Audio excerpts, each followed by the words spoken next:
salaadu waa waajib jamaaca inaad ku gudataa baana fiican oo jamaacaadka xaadirto inaad dadka baryinna waa waajib oo aad xoogsato ummaddu inay faa'id soo saarto dheeraad inay soo saartaana waa wax loo baahan yahay haddii aynu idhaahno ummadoo dhammi ha wardido wardiga ha qaadato ha wardido haye inta ugu yara lagu noolaan karo un markaad soo qabato fadhiiso oo dadku marka ayuu cilmiga yaan dhakhtar la baran oo yaan falag la baran oo yaan xisaab la baran oo yaan handasa la baran oo yaan chemistry la baran oo yaan physics la baran waxaasoo dhami waa adduunka faanigaa bay ku tacalluqaan haye natiijadu maxay noqonaysaa waxaa soo baxaysa ummad dhammaanteed foqora ah dhammaanteed jaahilka aan nolosha adduun say u maamusho dhammaanteed bugta oo wax daweeye aan loo haynin yacni waa dadka ku dul nool parasites baa soo baxaya dad bashariyada kale ku dul nool waxa loo baahan yahay wuxuu weeyaan waaciddu lahum mastata'tum min quwatin wa min ribaat alkhayl turhibuna biha caduwa allahi wa caduwakum baa layidhi wakayfa tucud haddaad jahl iyo baqa idin wada hayo kayfa tucud haddaad jahl iyo faqri uu ku wada hayo saasha isweydiinta le waxa weeyaan marka nooca haddii loo noolaado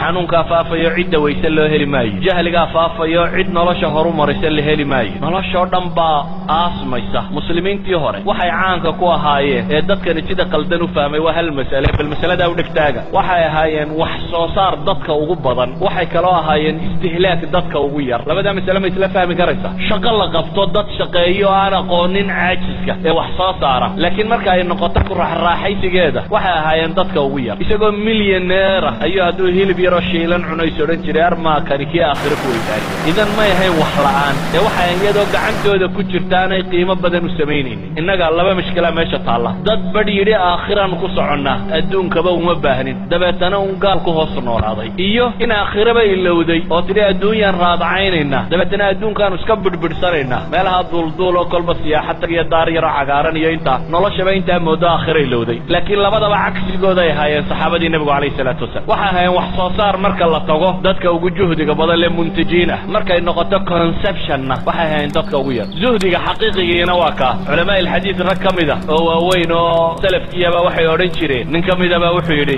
ardadiisi isagoo la dardaarmaya waryaadheen anigu walaalahay baan ku kor noolo wax la cunaa buu yidhi idinka waxaan idinkula talinaya inay xoogsataan buu leeyay intaa yartiina xoola dhaqda waa nin muxadisiinta waaweyn ee la yaqaano ka mid ah muxadisiintu waxay caayi jireen ninka dawladda lacag ka qaata amase xadiidka ku xoogsada muxadisiinta qaar baa jiray aan lacag ba haysanin deetana waxay odhan jireen idiin sheegi mayna xadiidka idinka waxna siiya mooyaane marka lacag la siiyo ayayna xadiidka sheegi jireen marka ahlulxadiidku markay ka warramayaan raggay maagaan bay ku jiraan oo yidhahdaan xadiidkoodii bay ku xoogsadeen idan waxay nici jireen xataa inay diintu wadiifo ka noqoto walaa professor baan ahay walaa ustaad baan ahay walaa waxa kan baan ahay malihi ma banaana laakiin waxa aan tilmaamaya iyaga aragtidooda waxay ahayd inuu wixiisana xoogsado cidina aanay u manno sheegan markaa laa dawlad walaa shicib walaa qofna aanu u manno sheegan isagoo gacantiisa wixiisa ku haysta inuu isagu wax sheego haddana isagu inuu dadka u manno sheegto oo cilmigiisa uu aakhiro iyo ajar ku helo mu'minka xaqa ahi markaa waxa weeyaan waa adduunka ka intaajkiisa iyo wax soo saarkiisa uu ugu sarreeyo istihlaagiisa iyo qooqiisuna uu ugu yar yahay oo haddaa see la odhanaya xoolaha badana la shaqaynaya islaamkiisa iyo diintiisa iyo dadnimadiisa ku horumarinaya masaajidaynu maanta raadacaynayna waxaynoo dhisaynu lahanay waayo waxaynu soo saarrayba waynu cun ama muntajiin baynan ahayn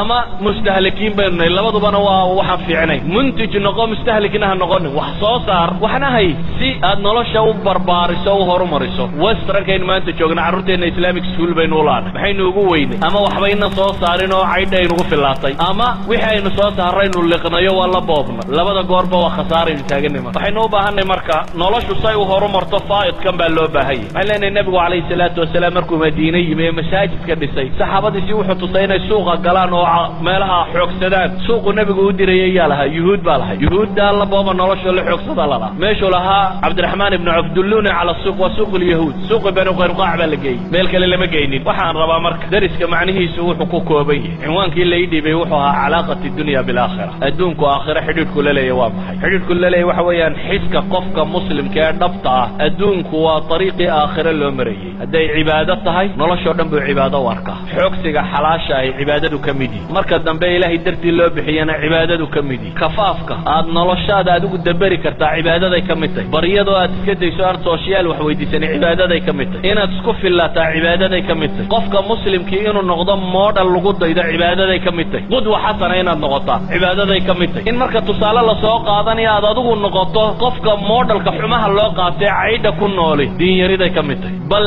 dadkii aan rabay inaynu moodhal u noqonno hadday iyagii adiga ku yasaan waa diinyari haddaynu inagu noqonno dadkaba dadka diinta ka hor taagan idan waxaan rabaa inaynu u fahmno waxa weeyaan adduunka ha jeclaanin gacantaada ha galo laakiin qalbigaaga geli adduunkuna ha noqdo طريق aakhire lagu gaadho wallahu a'lamu billahi tawfiiq. Assalamu alaykum.